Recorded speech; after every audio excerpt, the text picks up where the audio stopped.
Welcome back to Giving Chances Farms. Today we're starting to open up the rear paddocks. We make temporary paddocks back here.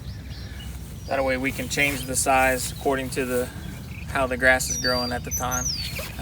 It's been pretty wet lately, so we've been holding them into the winter pasture a little bit longer than we normally would.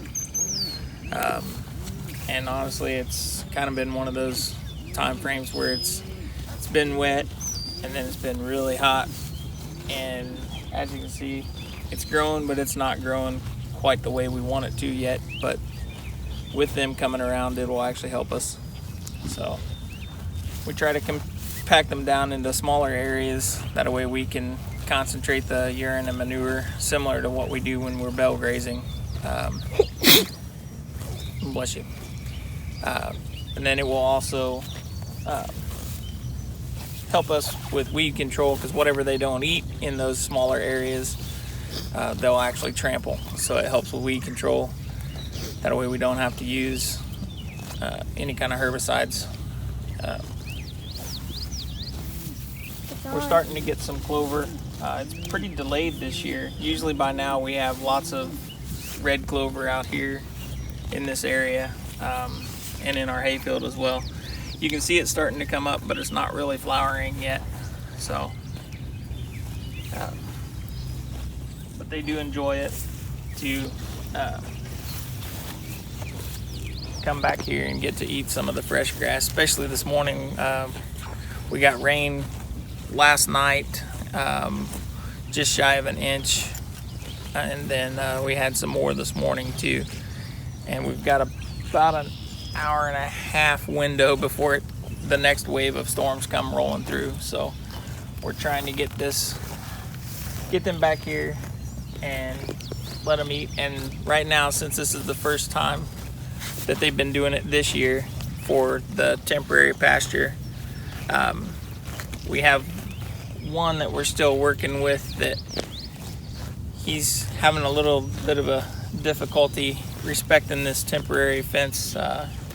When we tried it out without it being hot this year, like we are normally able to get by with later in the season, he ended up snapping one of these plastic step-in posts off at the ground, and so we had to move him out of there. We tried it in a small pasture that we had him in the previous video where I was talking about the American Aberdeen cattle. And while we were in that pasture, he ended up walking over and just walked right through the fence, didn't even care that it was there. So, but he is a 2-year-old and he's scheduled to go to the processor at the end of this month. So one way or another, that problem will correct itself. But today the fence actually is hot, so if they get close to it today, they'll learn not to. Sometimes, try to cut a little bit of a corner and get a little complacent, and they'll tell you about it. So normally they're not too worried about getting close to the fence, but for some reason he thought he wanted on the other side of that fence. The only thing I can think of is that post was real close to our chicken tractors, and as soon as he went through the post, he went over and started sniffing at the chickens in the tractor, and then as soon as I said his name, he turned around and ran back out of there. So hope everybody enjoys the videos. Get a pretty good picture. I'll take over the camera for just a second and see if we can't get some close-ups of the calves real quick, because I'm sure, just like me, most of our subscribers are interested in the calves. Everybody likes babies, right? There's 2 of them, and he's right there. He's trying to get in, but he's stuck by the fence. Excuse me. He is stuck on the other side of the gate, trying to figure out how to get through here. He's never been back here yet. That's Frosty, the newest one. Hopefully he doesn't get shocked. So we need to right there. See if we can't get him around. There he goes. He figured it out. Well, Mom had to help. With a little bit of help. Oh, here we go. So, there we go. Watch it. Eventually they get used to it. Let's see, there's a close-up of him. Hey, Bubba. If he'll stop moving. So he started eating some grass now. All right, well, we're gonna stay back here and keep an eye on them. We're gonna give them pretty close to that. We'll keep an eye on the sky and see how close to that hour we can give them in this section before we start prepping the next section for tomorrow. And like I said, each day we move them to a different paddock. We judge it off of what the weather's going to be like for the day, and we also judge it off of how the grass is growing in that area. That way we can judge how big of an area we're trying to do, because we're trying to go off of we did the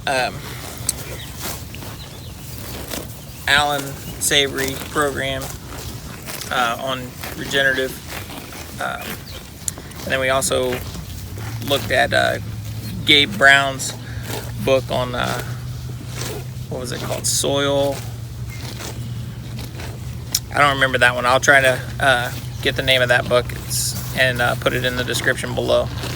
But both of them talk about animal, like each animal by their size has, they can kind of calculate out how much they will feed on in a certain amount of time. And then you try to, because basically what you're trying to do is you're trying to mimic, if the animal was in the wild and they had predators chasing them, basically they would keep themselves in a tight herd, versus over the years, as we've domesticated the cattle, a lot of ranchers have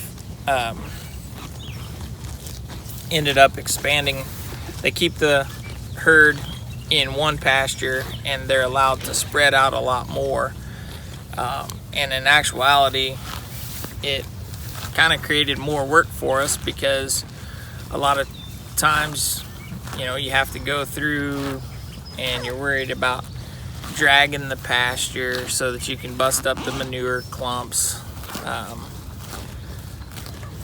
so that you can also control your pests that way, because you get the fly larva that goes into the manure. So some farmers, in order to combat that, they buy their minerals with pest management in it, and then you're adding more chemicals. We try to keep our chemical usage around here as minimal as possible.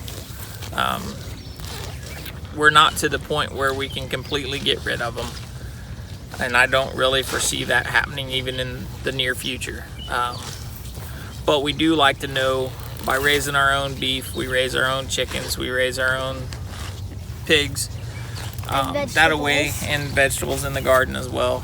And then, you know, now we have honeybees also, so that we can try to eat as much that we raise ourselves as we can, and also know what that animal is being fed. That way we could have a little bit more understanding of what we're putting into our body. The book from Gabe Brown is called Dirt to Soil. If you haven't read that book yet, I do recommend it. It's a very good book, and he talks about how moving the animals, and then like the way he does his farm, at least, is they raise, if I remember right from the book, he raises cattle, sheep, they do hair sheep, and then he also raises chickens. And he'll run the cattle through first, then so many days afterwards he'll bring sheep through, or chickens, or sometimes both, on set intervals. And I know some others that I've watched their videos as well, and looked at some of their books, like Joel Salatin, those kind of people. They will talk about that as well. They'll like Joel talks about pasture sanitation by using his chickens. And that is a method of pest control basically. So he runs his cows through there, and then at a set time after they've left and the ground's had a little bit of a chance to recover, he runs the chickens through there, and they'll scratch through the manure, and that breaks up the larva stage of the flies, and that helps. It spreads the manure around, but it also helps on the pest management for the flies as well. That is a goal of ours that we're working towards, but it doesn't happen overnight. The other thing that I liked about the dirt to soil is it talked about soil compaction, needing to do soil tests, and it also talked about like commercial fertilizers and those kind of things, which kind of hit home for me since at one time I run my own lawn care business. So when the kids were real young, we had a lawn care business, and part of that lawn care business was me doing fertilizer and weed control on lawn care. And I put down a lot of commercial fertilizer, but after reading his book, talking about how it's not very helpful on the soil, it really hurts it. And he talks about how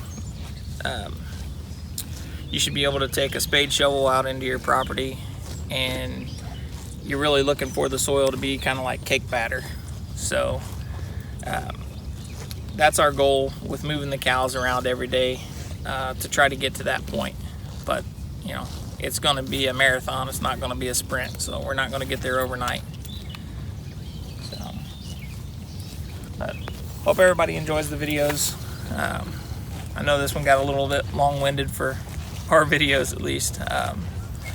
Be sure to comment below whether you would like more content like this, or if you would rather us keep them a little bit shorter like we normally do. So hope everybody has a good day, and we'll see you on the next one. Bye.